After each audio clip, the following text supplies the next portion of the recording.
nous allons enchaîner par un symposium des laboratoires AstraZeneca, le laboratoire qui est un partenaire fidèle de la Société tunisienne de pédiatrie. Et nous allons avoir le plaisir d'écouter Madame le professeur agrégé Fatma Khalsi, qui est professeur agrégé au service du 4e étage de l'hôpital d'enfants de Tunis, qui va nous entretenir de l'asthme scolaire, actualité GINA 2021. Vous avez la parole. Merci Madame Ganouni. C'est avec beaucoup de plaisir que je vous retrouve ce soir pour la journée d'hiver de la Société tunisienne de pédiatrie, de pneumo-allergologie. Et c'est avec beaucoup de plaisir que je vais animer ce symposium AstraZeneca, et là où on va parler de l'asthme chez l'enfant d'âge scolaire. Donc, l'asthme de l'enfant d'âge scolaire. Au fait, l'asthme, c'est une maladie inflammatoire bronchique avec des exacerbations récidivantes, essentiellement paroxystiques, à caractère paroxystique. C'est la maladie chronique la plus fréquente chez l'enfant. Elle atteint 8% des enfants d'âge scolaire et encore beaucoup plus le nourrisson, mais notre propos, c'est l'enfant d'âge scolaire. Elle atteint à peu près entre 6 et 10%. L'altération de l'épithélium bronchique, c'est la complication ultime de l'asthme d'âge scolaire qui ici n'est pas traitée. Et finalement, on va aboutir au remodelage bronchique et l'insuffisance respiratoire chronique à l'âge adulte si l'asthme n'est pas pris en charge à l'âge scolaire et à l'adolescence. Le diagnostic de l'asthme, il est essentiellement anamnestique et clinique. On n'a pas besoin de beaucoup d'examens complémentaires. Et la prise en charge est consensuelle. Elle est basée sur les guidelines de la GINA, de la Global Initiative for Asthma. Et ces guidelines sont mises à jour tous les ans. La dernière mise à jour, on va en parler, la dernière mise à jour de la GINA 2021, on va en parler ce soir à travers un cas clinique. Donc le cas clinique, c'est Mohamed, âgé de 7 ans, qui consulte pour gêne respiratoire. Il a comme antécédent une atopie familiale avec une maman rhinitique allergique au pollen de graminées, comme antécédent personnel accouchement par voie basse à terme, hospitalisé à l'âge de 6 mois pour bronchiolite. Depuis, il fait des bronchites à répétition, surtout hivernales. Le dernier épisode de ces bronchites hivernales remonte à 15 jours. Il a par ailleurs une toux sèche, nocturne, 3 fois par semaine, et une toux à l'arrêt de l'effort. À chaque fois qu'il fait de l'effort, à l'école ou en activité parascolaire, il tousse sur le banc. Pas de diarrhée chronique, ni autre localisation, ni infection d'ORL à répétition. Donc l'histoire de sa maladie, au fait, elle a débuté depuis 24 heures, toux sèche, rhinite, dyspnée, avec wheezing. Donc l'examen, l'enfant était calme pour 7 ans, il refuse de parler, il réclame les bras de sa mère, il était anormalement immobile, il était apyrétique, eutrophique pour l'âge avec un poids à 21 kg, une fréquence respiratoire à 45 cycles par minute avec des poussées expiratoires, de rares sibilants à l'auscultation avec un murmure vésiculaire qui était peu audible. Il n'y avait pas de déformation thoracique ni d'hypocratisme digital. Donc à ce stade, quel diagnostic évoquez-vous et quels sont vos arguments ? Crise d'asthme. Et quels sont les arguments ? Les arguments, c'est essentiellement anamnestique, donc essentiellement l'atopie familiale, et clinique, les signes cardinaux de l'asthme, la triade, toux, dyspnée et sifflement. La triade, les signes cardinaux de l'asthme, toux, dyspnée et sifflement. On n'a pas d'oppression thoracique. Et quand même les équivalents d'asthme. Est-ce qu'ils présentent certains équivalents d'asthme ? La toux nocturne chronique depuis quelques mois, oui. La toux à l'effort et les bronchites hivernales. Les bronchites hivernales, les bronchites à répétition, c'est un équivalent d'asthme. La toux nocturne, c'est un équivalent d'asthme. La toux chronique sur quelques mois, c'est un équivalent d'asthme. Et le bronchospasme induit par l'effort, c'est un équivalent d'asthme. Donc, il y a plusieurs équivalents d'asthme avec la triade, les signes cardinaux de l'asthme, ce qui fait porter le diagnostic d'asthme scolaire. Donc, on va essayer de définir l'exacerbation d'asthme. Au fait, on peut parler d'exacerbation plutôt de crise. Et la différence, elle est la crise, elle est englobée par l'exacerbation. L'exacerbation, c'est en fait des épisodes caractérisés par une majoration progressive des symptômes habituels d'asthme, à type de dyspnée, toux, sifflement et oppression thoracique chez le grand enfant, qui nécessite une majoration du traitement habituel ou un recours inopiné aux soins. L'installation de l'exacerbation d'asthme, le plus souvent, elle est progressive sur quelques jours. Les facteurs déclenchants, généralement, c'est des facteurs d'exposition à des facteurs exogènes, des infections respiratoires hautes, essentiellement les virus, l'exposition à des allergènes. La mauvaise adhérence au traitement de fond s'il est asthmatique connu et ce n'est pas un asthme inaugural. La mauvaise technique s'il est déjà sous traitement de fond. Et les exacerbations sévères peuvent survenir même dans l'asthme léger et contrôlé. Donc notre enfant, il a fait une exacerbation d'asthme qui est plutôt sévère, modérée ou légère. Classez la gravité de cet épisode en justifiant votre réponse. L'exacerbation qu'a fait Mohamed, elle est plutôt sévère ou légère ou modérée?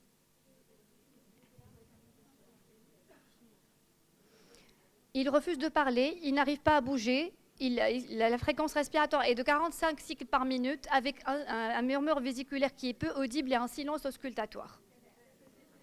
Donc c'est une crise d'asthme sévère.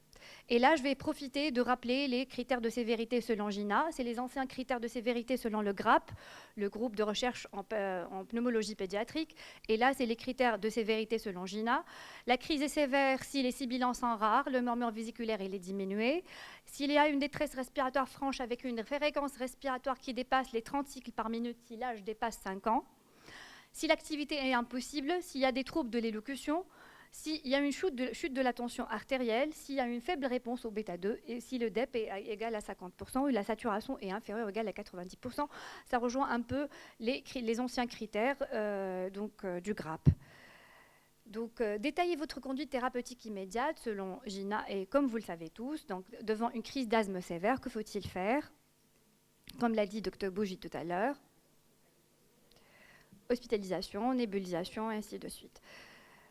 Donc, l'évaluation de la crise, on va évaluer notre crise. Si la crise est sévère, on va mettre sous les 3 volets thérapeutiques, c'est l'oxygénothérapie pour avoir titration de l'oxygène jusqu'à avoir une saturation cible de 94%, des bêta-2 forte dose en continu, des glucocorticoïdes par voie orale ou bien par voie IV, et c'est équivalent de les donner par voie orale ou IV. La différence, il n'y a pas de différence quant à la morbidité, quant au degré de complication, quant au transfert uréa. La seule différence, c'est qu'on donne les glucocorticoïdes par voie IV s'il y a impossibilité de manger, s'il y a des troubles alimentaires ou s'il y a des vomissements. Donc on l'a mis sous oxygénothérapie, sous bêta-2 donc en continu, et on va évaluer donc, la réponse au traitement à H1. H1, donc ça va nous dire s'il y a une excellente réponse au traitement, si la réponse est incomplète, et s'il y a une mauvaise réponse au traitement. Et là, on va intensifier les bêta-2 et on peut donner à la fin de la première heure le sulfate de magnésium pour profiter de la golden hour, donc sulfate de magnésium. Et si ça ne répond pas, l'évaluation sera à H4 pour évaluer l'enfant s'il répond complètement ou partiellement. Donc, je reprends. Si l'exacerbation est légère ou modérée, il faut débuter le traitement aux urgences par des bêta-2 toutes les 20 minutes où on continue. Associer la prédnisolone à 40 mg, oxygénothérapie, on réévalue à H1. Les critères d'amélioration selon GINA, et s'il y a des critères qui sont nouveaux, c'est essentiellement l'amélioration des symptômes. Il n'y a plus de nécessité de bêta-2 courte durée d'action, on peut espacer. Le DEP, il augmente de 60 à 80% et la saturation, elle dépasse les 94%. Et c'est les 4 critères que dit GINA pour la réévaluation à H1. Donc, s'il y a une amélioration sous traitement bien conduit à la première heure, on va envisager la poursuite à domicile et on va prescrire le bêta-2 courte durée d'action à la demande, la prédnisolone et le traitement de fond. S'il est déjà sous traitement de fond, un step-up thérapeutique. Si l'exacerbation est sévère, on peut envisager une hospitalisation en USIC ou bien on peut les gérer tout à fait au service de pédiatrie. Et d'ailleurs, on est en train de les gérer. On poursuit le traitement et avec une surveillance régulière, nébulisation bêta-2 en continu puis intermittente, on peut associer l'atrovente, les anticholinergiques, la corticothérapie systémique à base de prédnisone 40 mg max chez l'enfant de plus que 5 ans et l'oxygénothérapie pour une saturation cible entre 93 et 95%. Donc, classer le contrôle de la maladie de cet enfant et justifier votre réponse. Est-ce qu'il est contrôlé, partiellement contrôlé ou non contrôlé selon vous? Non contrôlé, pourquoi? Parce qu'il a fait une crise sévère. Est-ce que la crise sévère, elle fait basculer en l'asthme non contrôlé? Donc l'exacerbation, elle fait partie des critères de contrôle à long terme, mais il faut évaluer le contrôle sur les 4 dernières semaines et voir les critères d'évolution défavorables.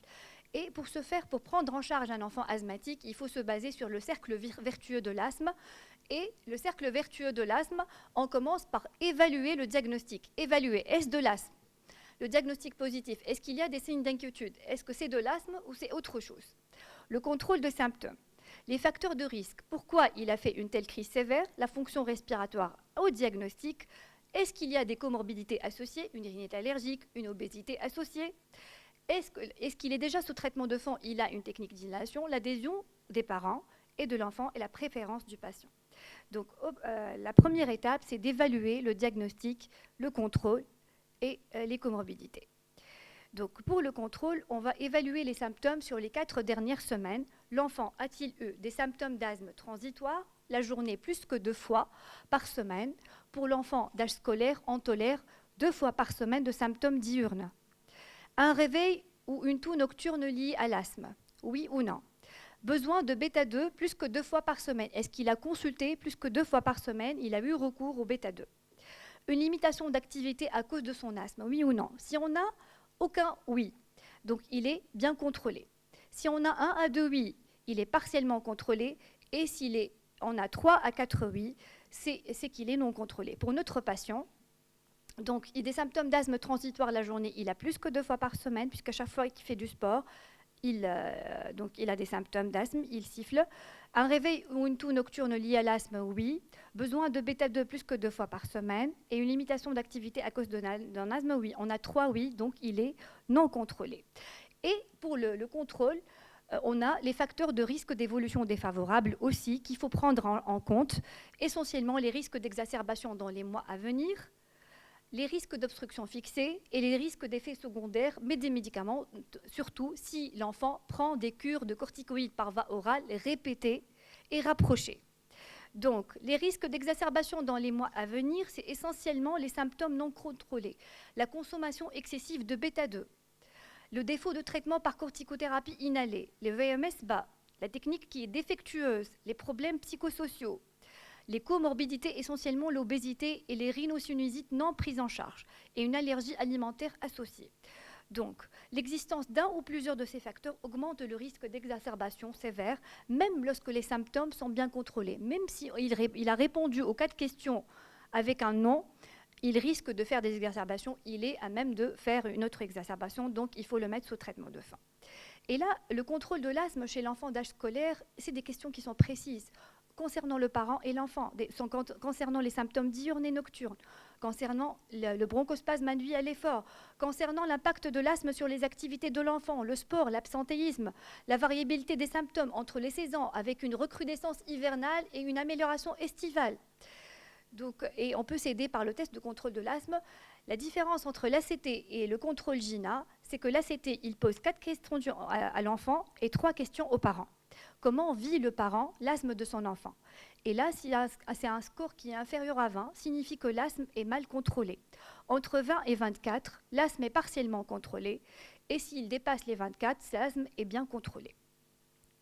Donc tous les signes n'ont pas la même valeur. Des réveils nocturnes sont inacceptables, car ils sont associés à la sévérité de l'asthme.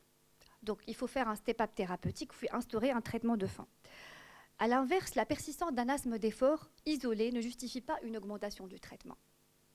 D'accord? Donc tous les signes n'ont pas la même valeur sémiologique. Les EFR au moment du diagnostic, faut-il les faire? Eh bien, la réponse selon GINA est oui, les EFR sont un des marqueurs les plus utiles pour prédire le risque futur. Il faut documenter la variabilité de l'obstruction. L'amélioration du VMS supérieure à 12%, ça documente l'obstruction qui est réversible après bêta-2. Un VMS bas, c'est un facteur de risque d'exacerbation. L'EFR sera faite au diagnostic et 3 à 6 mois après. Donc, il y a aussi, on peut s'aider par la variation nictémérale du DEP sur 2 semaines, on peut s'aider par un test corticoïde inhalé et on refait l'EFR après 4 semaines de corticothérapie inhalée. Et donc, la 4e et la 5e question, quels sont les principes de la prise en charge ultérieure concernant les examens complémentaires qu'on peut prescrire à Mohamed? Examens complémentaires, suivi et traitement. Quel est le rythme de suivi? Quand est-ce qu'on va le revoir? Rapprocher toutes les semaines, tous les 15 jours, après un mois. 4 semaines après la première exacerbation. D'accord. Donc, deuxième étape concernant le cercle vertueux de l'asthme, c'est l'instauration du traitement de fond. Et quand est-ce qu'on va revoir le patient? Donc, on va instaurer un traitement aussi bien médicamenteux que non médicamenteux. C'est important, le traitement non pharmacologique, c'est un pilier important du traitement de l'asthme. Un traitement des facteurs de risque associés, l'environnement essentiellement, on va agir sur l'environnement, et une éducation thérapeutique de l'enfant d'âge scolaire, car il comprend, et de ses parents. Donc, les corticoïdes inhalés ont une grande efficacité sur les symptômes et les exacerbations. Une inflammation peut être présente dans les voies aériennes, même en cas de symptômes mineurs. Même un asthme léger, il peut faire des exacerbations sévères. Le bénéfice fonctionnel respiratoire est d'autant plus important que le traitement est précoce. Donc, il faut démarrer rapidement une corticothérapie inhalée pour avoir ce bénéfice-là et pour améliorer le pronostic et éviter de faire une exacerbation future. Donc, on va commencer par le palier 1, palier 2, palier 3. Et selon votre avis, on va le mettre dans quel palier notre patient? Il fait des symptômes quotidiens, nocturnes et diurnes. Et c'est un enfant d'âge scolaire, il a 7 ans. Palier 3. Donc, plutôt palier 4. Je mettrai palier 4 parce qu'il fait des symptômes qui sont quotidiens. Et on va justifier pourquoi on va le mettre sous palier 4. D'accord? Et bien sûr, le step-up et le step-down est possible pour un enfant qui est déjà sous traitement. La nouveauté GINA 2021, c'est essentiellement, donc pour le palier 1, c'est la corticothérapie à faible dose à chaque prise de bêta-2 courte durée d'action. On ne donne plus les bêta-2 de courte durée d'action seuls. Donc, il faut associer de la corticothérapie à faible dose à chaque prise de bêta-2. On avait tendance à donner l'aérol en cas de gêne, en cas de besoin. Et bien, GINA 2021 préconise de la corticothérapie inhalée à chaque fois qu'on donne de l'aérol. Donc, aux corticothérapies inhalées à faible dose quotidienne. Donc, palier 2, corticothérapie à faible dose quotidienne ou corticothérapie inhalée, faible dose à chaque prise de bêta-2 courte durée d'action. Donc, la première, c'est la recommandation. Le deuxième ligne, c'est l'alternative GINA. Donc, au fait, GINA ne recommande plus l'utilisation de bêta-2 courte durée d'action. Pourquoi? Seul, comme traitement initial de l'asthme léger, car les bêta-2 seuls ils vont précipiter une exacerbation sévère. L'utilisation fréquente, selon certaines études, de bêta-2 de courte durée d'action seul va précipiter donc la survenue d'exacerbations sévères. Comme le montre cette étude, donc c'est une étude randomisée en ouvert, colligeant 206 enfants entre 6 et 17 ans, en 2 groupes. Donc, corticothérapie à faible dose à chaque prise de bêta-2 de courte durée d'action versus corticothérapie inhalée à faible dose quotidienne. Au fait, il n'y avait pas de différence au niveau contrôle, ni au niveau de la survenue d'exacerbation, ni au niveau de la fonction respiratoire. Donc, on voit bien que la fonction respiratoire est la même, la survenue d'exacerbation est la même, donc il n'y avait pas de différence entre la prise de corticothérapie inhalée à faible dose en quotidien versus bêta-2 par à coup, avec à chaque prise de bêta-2 de courte durée d'action, la prise de corticothérapie inhalée.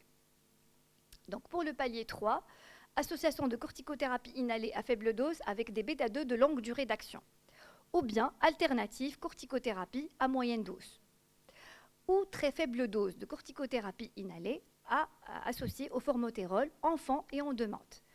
Pour la très faible dose, c'est 100 microgrammes de corticothérapie inhalée et 6 microgrammes de formoterol. Et on demande, c'est la stratégie SMART ou MART. MART pourquoi? Pour Maintain and Relieve Therapy. Maintain and Relieve Therapy, le S pour stratégie. Donc, stratégie de Maintain and Relieve Therapy pour le palier 3. Et cette étude montre, pour la step-up thérapie, que l'association donc corticothérapie inhalée plus bêta-2 de longue durée d'action, elle assure le meilleur contrôle de l'asthme. Donc c'est une étude qui montre les step-up thérapie pour les enfants d'âge scolaire et ça montre que l'association là-bas, donc long-acting bêta-agoniste, est la meilleure association pour assurer le contrôle de l'asthme par rapport aux antileucotriènes et par rapport aux corticoïdes inhalés, l'augmentation des doses des corticoïdes inhalés. Donc des enfants entre 6 et 17 ans. Pour le palier 4, c'est les corticothérapies inhalées à dose moyenne en association avec les bêta-2 de longue durée d'action ou les faibles doses de corticothérapie inhalée avec le formoterol. Pourquoi le formoterol? Parce que le formoterol, il va agir, il va saturer les récepteurs de courte durée d'action et de longue durée d'action. Donc, il va avoir une action qui est rapide et prolongée.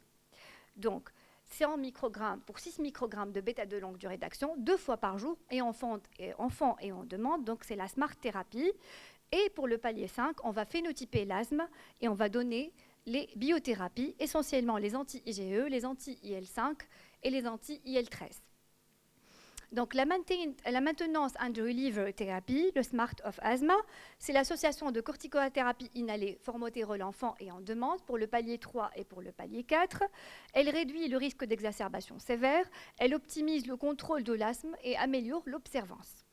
Dose maximale de formoterol pour la demande, on peut aller jusqu'à 72 microgrammes par jour, c'est-à-dire 6 bouffées par jour. 6 bouffées par jour, 6 fois 12, ça fait 72 microgrammes par jour. Cette stratégie ne doit pas être utilisée avec l'association corticoïde salmétérol. Parce que le salmétérol n'a pas d'action rapide, malheureusement. Donc, pour les enfants âgés de 6 à 11 ans, première étape, confirmer le diagnostic, éliminer les diagnostics différentiels. Essentiellement, le diagnostic d'asthme, il est facile. Le diagnostic, il est clinique, il est anamnestique et clinique. On n'a pas besoin de beaucoup d'examens complémentaires à part la radiographie thorax. Évaluer le contrôle de l'asthme. Troisièmement, rechercher les comorbidités obésité, rhinosinusite associées à allergies alimentaires non contrôlées, non investiguées. Vérifier la technique d'inhalation et l'observance et faire une démonstration aux parents et à l'enfant. Les préférences du patient et des parents et leurs objectifs avec une vie quasi normale. Donc, si les symptômes sont présents la plupart des jours avec des réveils nocturnes qui dépassent une fois par semaine et avec une fonction respiratoire basse, idéalement en CED de l'EFR ou du DEP, oui, si la réponse est oui, on va aller à la corticothérapie dose moyenne avec bêta-2 de longue durée d'action ou faible dose de corticothérapie inhalée, formoterol, SMART. Donc, c'est le palier 4. Si les symptômes sont quotidiens, la plupart des jours, la réponse est non, ou réveil nocturne supérieur à une fois par semaine, surtout aussi facteur de risque. Donc, si la réponse est oui, donc on n'a pas de fonction respiratoire basse, on va aller la corticothérapie à faible dose plus bêta-2 de longue durée d'action, ou dose moyenne de corticothérapie inhalée, ou très faible dose de corticoïdes formoterol, et c'est le palier 3. Si la réponse est non, donc il n'y a pas de symptômes quotidiens, les symptômes sont intermittents, 2 fois par mois, au facteur de risque d'exacerbation avec un contrôle total des symptômes. On peut aller, si la réponse est oui, à faible dose de corticothérapie inhalée, c'est le palier 2. Si la réponse est non, il n'a même pas de facteur de risque d'exacerbation. Si besoin faible, on va donner des doses de corticothérapie inhalée et des bêta-2 de courte durée d'action par à coup à la demande. Et c'est le palier 1. Donc, bêta-2 de courte durée d'action à la demande. À chaque fois qu'on donne l'aérol ou les bêta-2 de courte durée d'action, on donnera des corticothérapies inhalées. Donc, les doses faibles doses ou doses moyennes ou doses fortes sont résumées dans ce tableau. Et au fait, pour un enfant d'âge scolaire, on pratique entre 6 et 11 ans, restez si possible avec équivalent fluticasone 200 microgrammes par jour, 100 fois 2. Équivalent beclométasone 400 microgrammes par jour. Donc, pour notre cas clinique, si on revient à Mohamed, on lui a donné 100 microgrammes de Symbicort, fond et à la demande, donc maintenance and reliever thérapie, avec un traitement quotidien de Symbicort 100 microgrammes 2 fois par jour, palier 4, et en cas de tout, de petites gênes respiratoires, on peut quadrupler la dose et même la sextupler. Donc, on va quadrupler la dose d'entretien de corticoïdes inhalés et formoterol. Donc, pour atteindre 72 microgrammes par jour de formoterol, sans la dépasser, bien sûr. Donc, 80 à 90% de l'effet des corticoïdes inhalés est obtenu par des doses faibles à moyenne. Donc, on n'a pas besoin de fortes doses de corticothérapie inhalée pour atteindre le contrôle. Il suffit d'avoir une adhérence thérapeutique. Et il suffit que l'enfant comprenne bien la technique d'utilisation, le dispositif d'inhalation. Corticothérapie inhalée à faible dose procure la majeure partie de l'avantage clinique à la plupart des patients. Peu de patients ont besoin de corticoïdes à dose élevée, risque accru d'effets indésirables.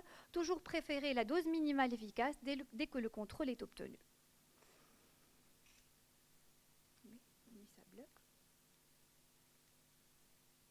Donc les effets secondaires, comme vous les connaissez tous, les effets secondaires locaux, les effets systémiques sont dose dépendants. C'est essentiellement des effets sur la taille, des effets sur la fonction surrénalienne, mais à des doses faramineuses. Le choix du médicament et du dispositif, au-delà de 7-8 ans, on a le choix, au fait. Possibilité de proposer un autre système de poudre sèche, inhalateur de poudre sèche, autodéclencheur, comme le turbu à l'air, qui assure un bon dépôt pulmonaire, une bonne déposition pulmonaire, le discus aussi, le novolyseur, l'aérolyseur, pour optimiser l'adhérence du patient. Il faut revoir la technique et le matériel régulièrement et faire une démonstration à l'enfant et à sa famille. Il faut contrôler les facteurs d'environnement. Il faut lutter contre la pollution et surtout le tabagisme passif. Le tabagisme passif, c'est un irritant non spécifique qui va faire pérenniser l'inflammation bronchique. Et même quand on fait un step-up thérapeutique, on peut ne pas avoir le contrôle total à cause de ce tabagisme passif, justement. Il faut réduire la charge allergénique pour ceux qui sont sensibilisés, surtout réduire l'exposition aux allergènes identifiés. Et il faut s'aider des gestes barrières pour justement diminuer le contagion viral et diminuer l'exposition à des infections respiratoires hautes et basses, justement, qui vont faire exacerber l'asthme. D'accord ? Donc la prise en charge des comorbidités va passer par le traitement énergique d'une rhinite allergique. Et là, c'est l'indication des antihistaminiques et des corticoïdes par voie locale. L'exploration d'une allergie alimentaire et éventuellement son traitement. Le RGO symptomatique doit être traité chez un enfant d'âge scolaire. L'obésité, il faut lutter contre l'obésité et il faut avoir les moyens de lutter contre cette obésité et l'explorer. L'asthme, il est plus difficile à maîtriser chez un enfant obèse car il associe un syndrome mixte, restrictif et obstructif et surtout se méfier d'un syndrome d'apnée du sommeil associé. Les facteurs psychologiques, essentiellement la dépression et l'anxiété, aussi bien de l'enfant que de sa maman, que de son entourage. Il faut encourager l'activité sportive régulière et éviter de donner des dispenses pour des enfants asthmatiques. Au contraire, essayer de contrôler l'asthme et de favoriser l'activité sportive. Il faut prévenir et traiter un asthme induit par l'effort et on se donne les moyens pour le traiter à base de bêta-2 de longue durée d'action, à base d'associations, à base d'antileucotriènes. La vaccination antigrippale annuelle est à encourager chez les enfants asthmatiques et elle est limitée aux asthmes modérés et sévères, selon GINA. Donc, au traitement et suivi à la consultation, il faut commencer par l'éducation thérapeutique qui sera répétée et prolongée et une démarche progressive intégrée aux soins. Il faut expliquer la maladie, sa physiopathologie, l'éthiopathogénie pour l'enfant et les symptômes, comment on arrive à les contrôler, les facteurs déclenchants des exacerbations, les différents médicaments et leurs effets, explication des techniques d'inhalation, comment gérer une crise et quand consulter avec un plan d'action écrit et expliqué et répété à chaque consultation. Et c'est le plan d'action validé par la Société tunisienne de pédiatrie dont on dispose en français et en arabe dialectal, qui comporte la zone verte, la zone orange, là où il faut consulter, et la zone rouge, là où il faut consulter en urgence, il faut consulter immédiatement si l'enfant est en exacerbation. Donc, troisième étape, concernant la prise en charge de l'asthme, le cercle vertueux de la prise en charge, c'est revoir la réponse et évaluer la réponse au traitement déjà institué.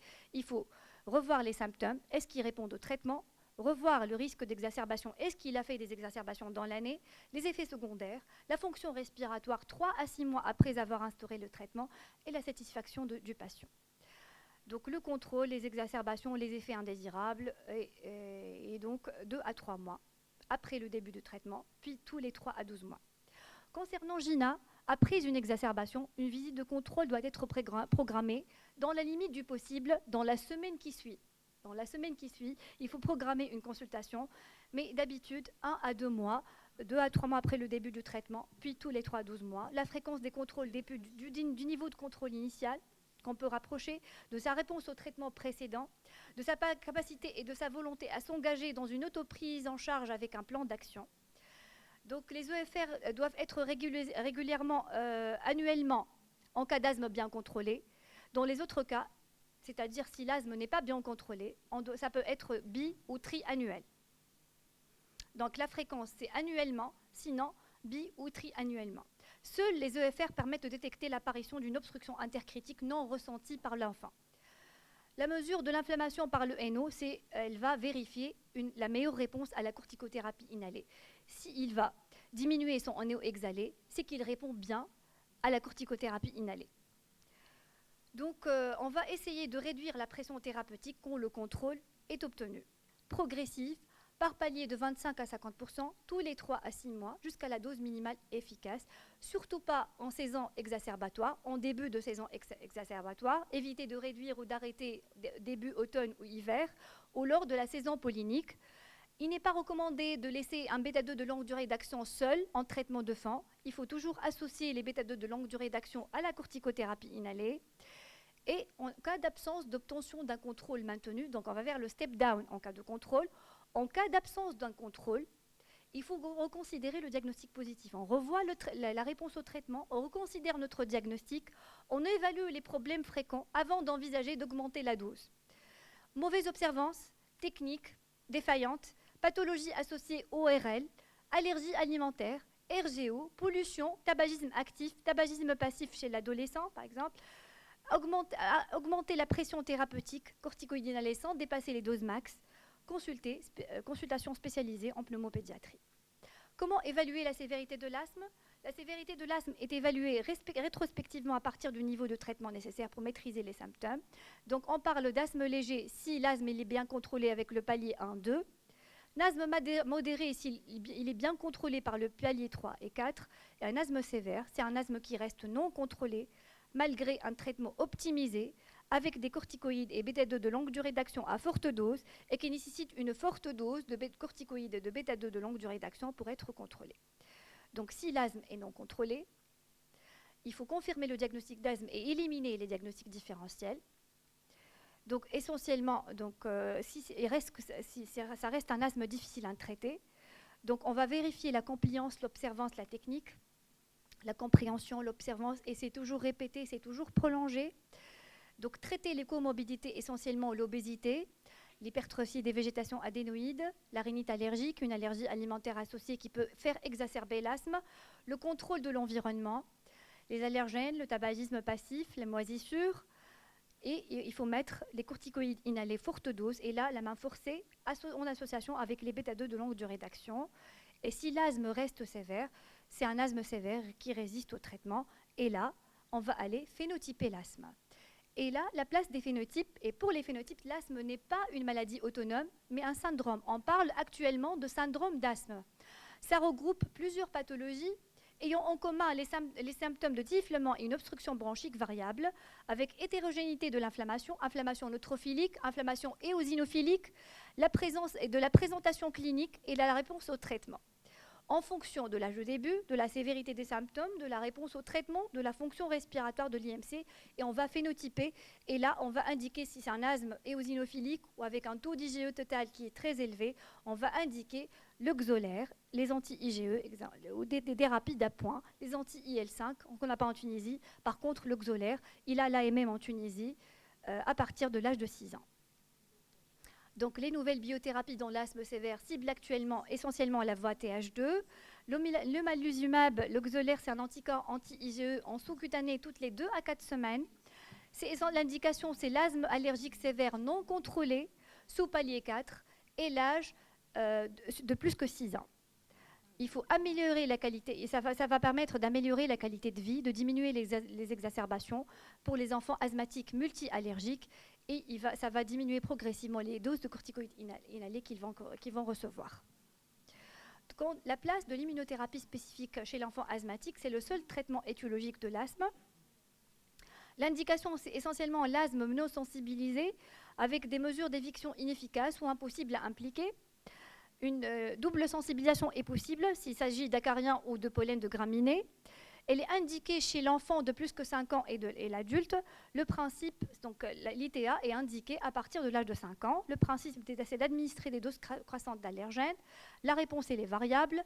Elle est contre-indiquée en cas d'asthme sévère. Il faut s'acharner à contrôler l'asthme et commencer l'immunothérapie allergénique, qui fait partie du palier 3 de l'asthme de l'adulte, de la prise en charge de l'asthme de l'adulte. Le traitement non pharmacologique, au fait, le traitement médicamenteux seul ne suffit pas. Il faut associer énergiquement un traitement non pharmacologique, et on en a déjà parlé, la vaccination antigrippale, l'activité physique régulière qu'il faut encourager.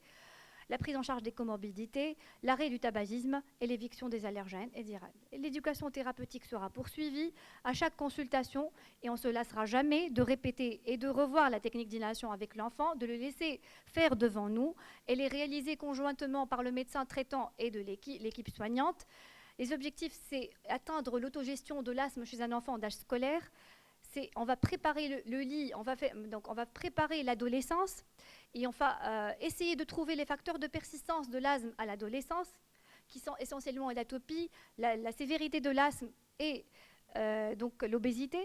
Compréhension de l'asthme et des médicaments, utilisation optimale des dispositifs d'inhalation, la chambre d'inhalation, améliorer l'observance du traitement, un plan d'action écrit, autogestion des situations d'urgence, autosurveillance par le DEP et contrôle médical régulier. Enfin, et en conclusion, la prise en charge de l'asthme, elle est globale, elle est personnalisée. On tend à faire un PAI pour l'asthme. Elle est basée essentiellement, la pierre angulaire du traitement, c'est la corticothérapie inhalée qui est la base du traitement de fond, quel que soit l'âge. Et on peut s'aider par des alliances thérapeutiques qui sont d'une grande aide pour le pédiatre. L'effet médicamenteux ne sera bénéfique que si l'écoute est attentive et il faut instaurer un partenariat entre l'enfant, la famille et le médecin.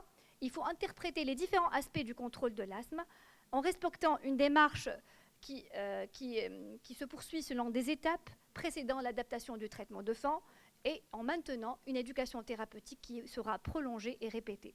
Je vous remercie pour votre attention.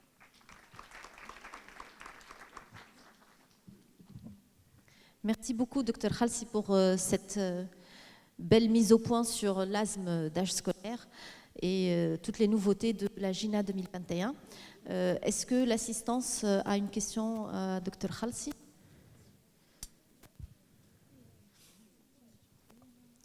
Bon, moi j'aurais le commentaire, je pense que vous l'avez dit plusieurs fois, c'est l'éducation, l'éducation, l'éducation. Et avant d'augmenter un traitement, vraiment revoir comment est utilisé ce traitement et l'observance. On a toujours des surprises, des fois au bout de 5 ans d'asthme, de 6 ans d'asthme, qu'ils n'utilisent pas bien leur champ.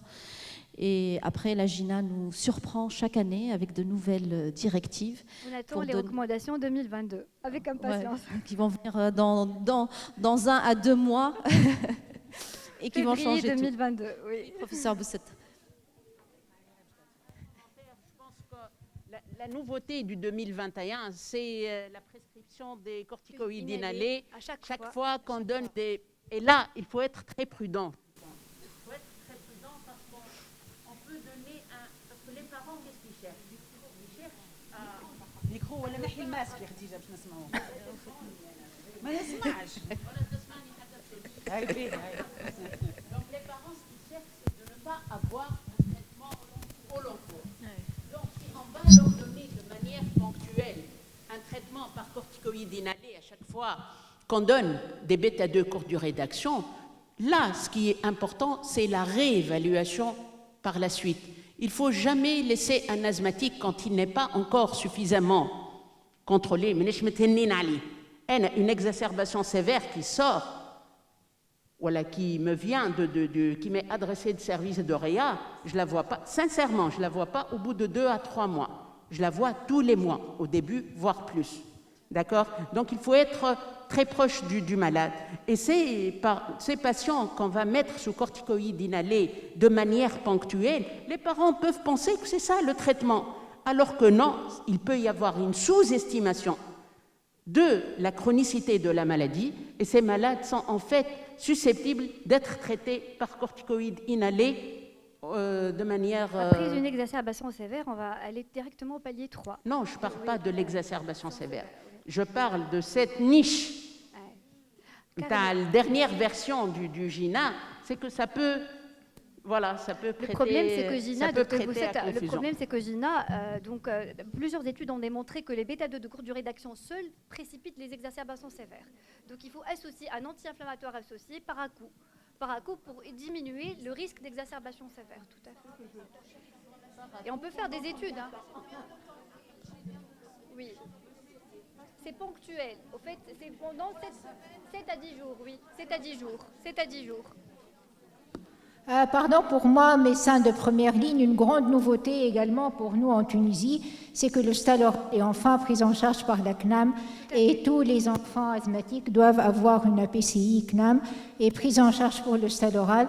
Même psychologiquement, ça les fait adhérer au traitement et adhérer au protocole thérapeutique et c'est génial, je C'est crois. une nouveauté en 2021. Au fait, l'immunothérapie anti-allergénique, elle est prise en charge par la CNAM. Exactement. Si on présente les tests cutanés qui sont positifs, tout à fait. Mais juste une remarque, on ne peut pas commencer une immunothérapie si l'asthme n'est pas bien contrôlé.